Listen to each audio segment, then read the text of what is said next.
In today's video, I'm going to teach you how to edit Framer templates 2026 step by step.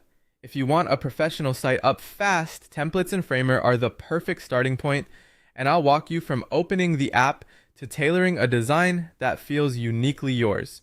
First, go to Framer in your browser and sign in so you land on the dashboard. This is where all of your projects live. Think of it as your home base. From here, you can create something new or return to work you've already started. Next, click New Project. This opens the template gallery. You can start from a blank canvas, but today, we're focusing on templates because they give you a solid structure.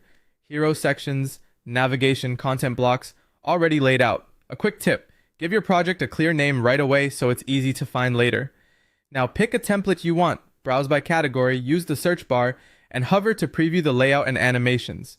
Open a live preview to get a feel for how the pages scroll, how the components behave, and how it looks on mobile. Choose a design whose structure is close to your goal. It's faster to remove what you don't need than to force a layout to do something it wasn't built for. When you're happy, create the project from that template. You can now customize and edit the selected template. Click any text and type to replace copy.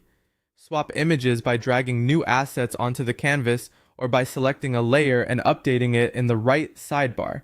Use the right panel to fine-tune spacing, alignment, radius, and shadows. To keep your site consistent, open the styles or theme settings to adjust colors and typography. Changing a global token updates matching elements across the site. In the Layers panel, explore components like headers and buttons. Editing a main component will update every instance, which is great for consistent navigation and footers. Need an exception? Detach an instance and edit just that one. Rearrange sections by dragging stacks, duplicate blocks you like, and delete the ones you don't need. Link buttons to pages or to sections on the same page using the link controls. Check responsiveness by switching device previews and adjusting stacks or constraints so your layout looks great on desktop and mobile.